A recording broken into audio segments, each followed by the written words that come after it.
name that almost nobody talks about in regards to the New World Translation, Johannes Grieber. And once you find out who this person was, what they did, and how that was used to support the work of the New World Translation, it brings a serious credibility issue to the New World Translation.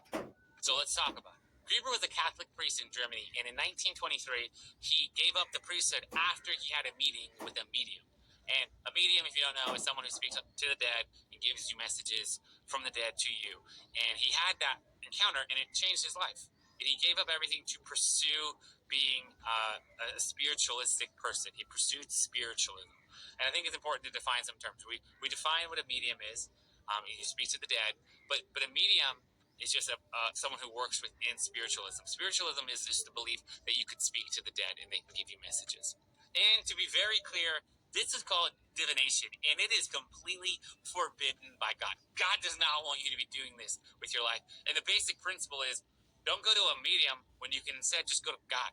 Like, don't go get a guidance or whatever. It's like modern day people like looking at a fortune cookie or looking up at the stars trying to get big ideas about their life. God is like, nah, go to me. You look at the stars, nah, I created the stars, come to God. What kind of a deal? So it's the same thing with divination. God is completely against it. It's completely unbiblical and it's forbidden. And Grieber didn't just dabble in this. Like, it wasn't just like something he did here and there. He actually built his whole life around it. And Grieber's life work was in the 1930s. He did a translation of the New Testament. Big deal. And he used spirits to help guide him in the translation. He said he spoke to spirits through a medium, which was his wife, and that's how he translated the New Testament. And this is so problematic on so many areas, obviously. This isn't like a scholar who's sitting down with some manuscripts and kind of studying through textual criticism or whatever. He's sitting down with his wife, having a Dr. Pepper, a Diet Coke, and talking about what this text should say and why. This is Sketchtastic 101. This is part of the story where it stops becoming like a history lesson, but it gets into the real issue of the matter. In 1955, the Watchtower, a huge publication that the Jehovah's Witness people rely on, that publication published an article about Grieber. And they said essentially that he's a spiritualist, that he used spirits to help guide his translation, and it was a warning against him, and said that his translation was greatly shaped by his encounter with spirits. And it went beyond that. In 1956, they said more. They actually quoted Grieber from Grieber's own introduction, explaining the process that he used to do the translation. And this was very clear. They were saying that this whole translation was tainted. They said it was not a good thing, obviously, because it's not a good thing. And they were saying it's not okay. And basically, the Watchtower was trying to warn Jehovah's Witnesses. And it seemed like every Jehovah's Witness that was reading the Watchtower would be aware of Grieber and what he was doing. But then that's when it gets kind of weird. But in 1962, just 6 years after they had warned the Jehovah's Witness people about Grieber, the Watchtower actually cited Grieber and his translation in a booklet called The Word, Who Is He, According to John. They actually used Grieber's work to support their work of the New World Translation. They said what Grieber had done supported what they were doing, and it was an opinion they wanted to use to support their work. How crazy is that? But they kept going. 1965, in Make Sure of All Things, Grieber was cited again. In 1971, in The Aid to Bible Understanding, Grieber was cited again. This time with his work in Matthew chapter 27, verse 52 to 53. And this went on for like 20 years. This went on forever. They were citing someone that they had warned their community about for doing something that was forbidden by God, and saying he used this forbidden practice to translate God's word. But then 6 years later, they started to cite him as support for what they were doing. But in 1983, they stopped. They stopped citing Grieber as a authoritative source in their translation. And they did this kind of in a sketch way. In the back of a publication, in a section called, I think it's called Questions from Reader section, they made it aware that they are no longer citing Grieber. And they said it was because of what they said that he relied on what they called God's spirit world to translate difficult passages. And they kind of explained how this is not an acceptable thing for a Bible translator to do. There's other approaches that are way more credible, namely going to the ancient sources and going to the text of the the Greek, Aramaic, and Hebrew. Going to the text and making that. Don't go have dinner with your wife and talk to dead people through your wife. No, that's not acceptable. But they did this such in a coy way, like such a sneaky kind of sketchy way. And let's be honest about this for a second. This was not a mistake. The governing body, the leaders for the Jehovah's Witnesses, they knew who Grieber was. They made it explicitly clear who he was, and they even warned their community. And then all of a sudden, they switched up 6 years later and saying, "Hey, this guy is defending one of the most important works that we're doing in our whole religion, the translation of God's word." They're saying it's supported by this guy. This was not a mistake. This is something that was a deliberate choice by them. And it needs to be clear that this is a text that they have specifically used to support their incorrect rendering of John 1:1. This isn't a small verse for the Jehovah's Witnesses. This is a verse that they use to defend the claim that they don't believe that Jesus is fully God. They don't believe Jesus is God. And they use John 1, and they have used this guy who hangs out on the weekends and talks to his wife about dead people, and that's how he was guided to translate his translation of John 1:1. They use that guy as a support for their translation.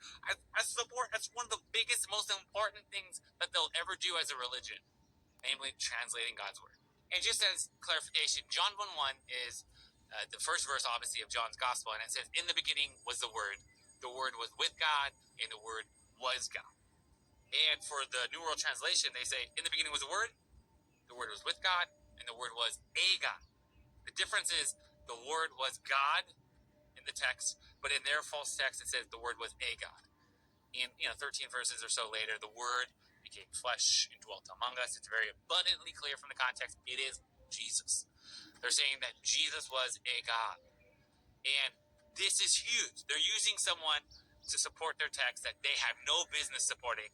And that is not a mistake. That is a deliberate choice by them. And I want to be very, very clear. I am a Christian. And the differences between Christians and Jehovah's Witnesses are huge. Very big differences. We are not the same faith. Jehovah's Witnesses are not Christians. And there's so many reasons why. I have some videos about it. Other people have. It's very, very well known. But at the core of it, the main difference is what we both say about Christ. And that should be obvious because it's called Christianity. Christ. Our opinion on Christ is what makes us either Christian or not. Like, that's the central tenet of the Christian faith, is what do you do with Jesus? Who is he? And for the Jehovah's Witnesses, a lot of wrong theology. But the core of this video is not about theology. It's actually just about integrity. And if you're translating God's word, you need to know the sources. And if they're bad, that's problematic. And if you are an organization like the governing body or the Jehovah's Witnesses, it's very important what your track record shows. Because they say that you could only trust them as, the God's channel of truth. Like, if you're only going to hear about God or truth, you need to go to the Jehovah's Witnesses. You need to go to the governing body. You need to read publications like the Watchtower. So when you make that claim, your track record matters. And what is the track record of the governing body, of the Jehovah's Witnesses, of all the leaders? It is a terrible, terrible track record. It is a track record that when they made the New World Translation, quote-unquote translation, it's not a translation, by the way, it is a false rewrite of God's word to say something that never intended to be said, that God did not want to be said. When they made that project, when they had the New World Translation, they cited some dude who used dead spirits being spoken to him through his wife to translate his work. Grieber used spirits from the beyond to translate. He wasn't using any ancient texts. He was just sitting down having a cappuccino with his wife on a Saturday and just willy-nilly was just writing away. And obviously that's crazy. And they cited it. So their track record shows that's someone who was an authoritative source for their text. And they did this for 20 years. They did this for a long time. They were citing him as a source. And if any scholar did that, they would be immediately removed from scholarship. They would be immediately discredited. And that's not what happened to the Jehovah's Witnesses organization. They just kept going. And it's problems, problems, problems all around. And here's the question that I think every person needs to think about in this matter. Is that if the New World Translation was built upon the credibility of someone like Grieber, again, Grieber wasn't used to translate, but it was used to build credibility. But if that happened, what does that say about the New World Translation? Specifically, how it was done. Did they go back and look at the original languages and study the Greek, Aramaic, and the Hebrew and just kind of go where the text went? Or did they do something different? Did they have preconceived ideas of what they wanted the text to say, preconceived beliefs, and they just made the text say whatever they wanted and they didn't care about how they did it? We know that, when the Newer Translation first came out, it was said that it was anonymous, the people who translated. It was supposed to be a secret. They didn't want the focus to be on the people. And I think I know why. And I think everybody knows why. I think it's because the processes were sketch, were not credible. And it came out later that no one who translated the New World Translation knew anything about the biblical languages, had no formal training, no training at all. And they were just willy-nilly in their process. I'm sure some of them were talking about it with the spirits or something. You never know, because they use someone that they publicly warned their church about who is talking to spirituals, and they tainted his reputation, and then 6 years later started using that person. So what does that say about that translation? They were looking for any kind of support, and they were willing to do it. And that is not how you handle God's word. That is not how you want your leaders to handle situations. I think of Hebrews 13, and it talks about leaders. And it talks about leaders not from the perspective of the leader, but how we should view our leaders. And it says that, consider the outcome of their way of life and imitate their faith. And that's the kind of leader that we need to look at. We need to look at our leaders, consider the outcome of their life, look and evaluate all of these things in their life, and make sure that they're quality, but then imitate their faith. They're there to imitate. We are there to be led. A lot of Jehovah's Witnesses that I've spoken to will really downplay the leadership factor in the Christian church. They say people like me don't care about our leaders. And that is patently false. I just had a situation where I had someone come to a small group that I just joined at a church, and they had a New World Translation, which was super crazy. But I trusted the leaders. I didn't handle the situation. I went to the leader, and I submitted to the leader and said, hey, this is what's going on. They didn't know it was a New World Translation. Go check out that video if you're interested at all. But basically, they didn't know it was a New World Translation. But I trusted the leader to handle the situation. I trust my leaders. I consider the outcome of their way of life, and I imitate their faith. But the leadership of the Jehovah's Witness people have a terrible track record. And if you look at the outcome of their way of life, I think it would bring up a lot of problematic things. And you should not follow leaders who have a bad outcome of their way of life. God says, go look at their life. God doesn't have a call for blindness. He doesn't want you to be blind. He wants you to evaluate.